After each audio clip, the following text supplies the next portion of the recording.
এখানে যারা আমরা সন্তান আছি, কান খাড়া করে মেলাবেন। এই পৃথিবীতে কেউ আপনাকে নিঃস্বার্থভাবে ভালোবাসা দিতে পারবে না। যারাই ভালোবাসবে বুঝবেন ওর পেছনে স্বার্থ আছে। আমি নিজে পরীক্ষিত, আমার শ্বশুর শাশুড়ি আমাকে ভালোবাসে, কিন্তু যতটুকু ভালোবাসে তার চাইতে খোঁটা দেয় বেশি।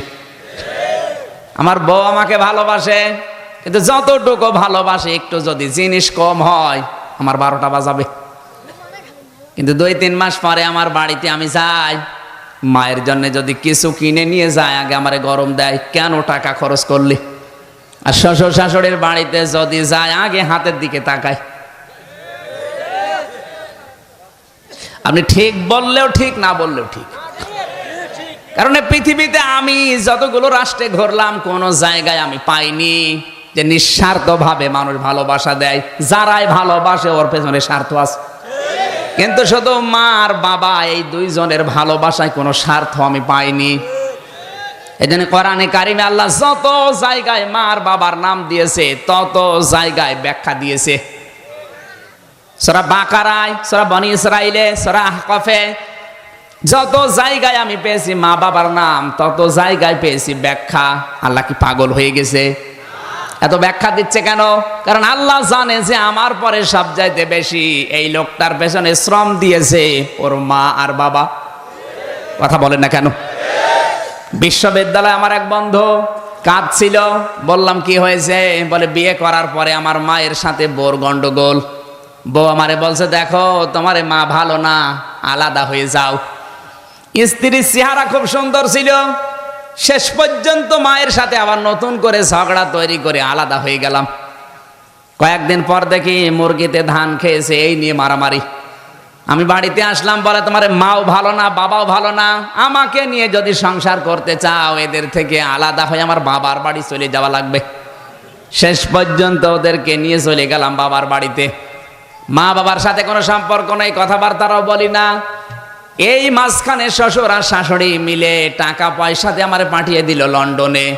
দীর্ঘ 5 বছর আমি লন্ডনে আছি, যত টাকা পয়সা উপায় হয় সব আমার স্ত্রীর নামে অ্যাকাউন্ট করা পাঠিয়ে দেয়।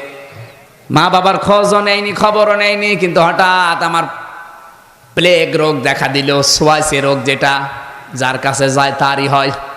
লন্ডনে ডাক্তাররা বলেছে দেখো এই রোগে মানুষ 2-3 মাসের বেশি বাঁচে না। তোমার যখন রোগটা ধরা পড়েছে তাড়াতাড়ি নিজের দেশে চলে যাও। চিঠি লিখেছে শ্বশুর আর শাশুড়ির কাছে। লন্ডনের ডাক্তাররা শরীর পরীক্ষা করে রিপোর্ট দিয়েছে আমার প্লেগ রোগ, আমি 3-4 মাসের বেশি আর বাঁচবো না। আগামী মাসের প্রথম সপ্তাহের মঙ্গলবারে ঢাকায় আসবো, আপনারা এয়ারপোর্টে আসবেন। স্ত্রীর কাছে একই কথা লিখেছে। আর একটা চিঠি নিয়ে চিন্তা করছে আমার মা বাবা, এদের কাছে চিঠি লিখবো, না জানে আবার কি মনে করে। যাই মনে করে করুক, আমি তো তাদেরই সন্তান।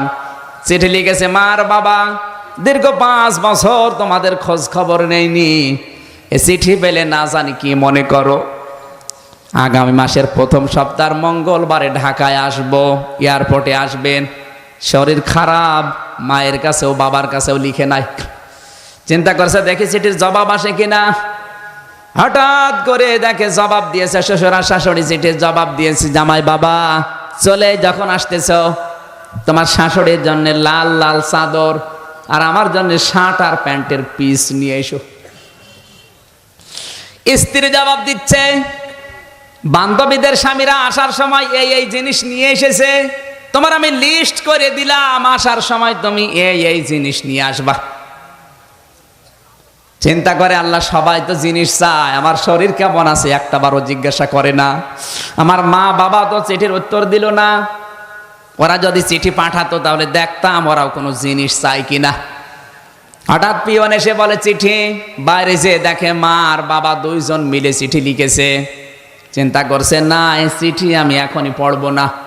কেরোসিন তেল এনেছে, ম্যাচ নিয়ে এসেছে। যদি চিঠি খোলার পরে দেখি এখানে ওদের মতো জিনিস চাওয়া আছে তাহলে আমি নিজের শরীরে কেরোসিন ঢেলে আগুন লাগিয়ে মারা যাবো আত্মহত্যা করে। লিখেছে প্রথম নাম্বার এই লাইনে লেখা আছে প্রাণের সন্তান, দীর্ঘ 5 বছর লন্ডনে আছো, কোনোদিন খোঁজও নাওনি, খবরও নাওনি, অথচ 5 বছরে 5 সেকেন্ডও তোমাকে আমরা ভুলে থাকতে পারিনি। দ্বিতীয় লাইনে লিখেছে প্রাণের সন্তান, আগামী মাসের প্রথম সপ্তাহের মঙ্গলবারে ঢাকায় আসবা। প্লেনে যখন উঠবা সঙ্গে সঙ্গে গরিব দুঃখীকে কিছু পয়সা দান করবা, কারণ কত প্লেন উড়ে যায়, কত প্লেন অ্যাক্সিডেন্ট হয়। তুমি জাদু যেন সহি সালামতে আসতে পারো, এই জন্য বাড়িতে 2টা খাসি ছাগল ছিল, 2টা সাদগা করে দিয়েছি। তুমি যতদিন দেশে ফিরে না আসো প্রতিদিন একটা করে রোজার 2 রাকাত করে নামাজ আমরা মান্নত করলাম। চিঠি পড়ার চোখের পানি ফেলে হাউমাউ করে কাঁদে, আল্লাহ আমি কি করলাম।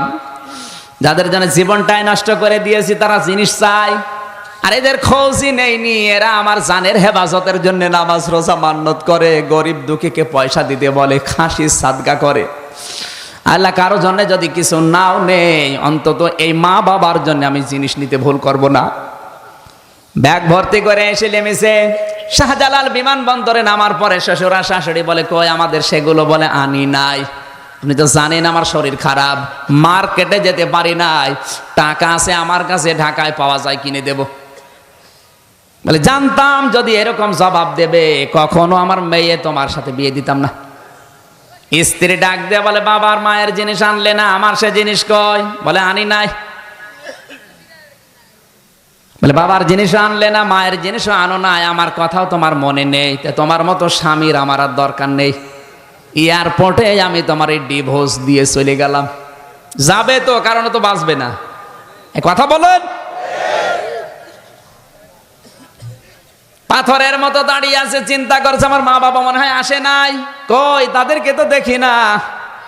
হঠাৎ পেছন দিক থেকে কে যেন ডাক দিয়েছে, আয় রে বাবা আমাদের বুকে আয়। দীর্ঘ 5 বছর তোকে দেখি না, এক নজর দেখার পরে মনে হচ্ছে আকাশের চাঁদ আমরা হাতে পেয়েছি।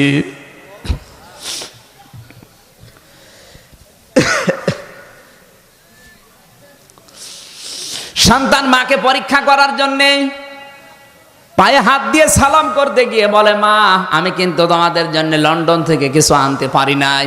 মাথা পড়েছো করে বলে বাবা জিনিসের কথা বলবি না, তুই জাদু যে সহি সালামতে ফিরে এসেছি সেইটাই আমাদের জীবনের বড় জিনিস। পায়ে যখন হাত দিতে গেছে মা বুকে জড়িয়ে নিয়ে বলে বাবা তোর শরীর কি দুর্বল, মারাত্মক কোনো অসুখ নাকি?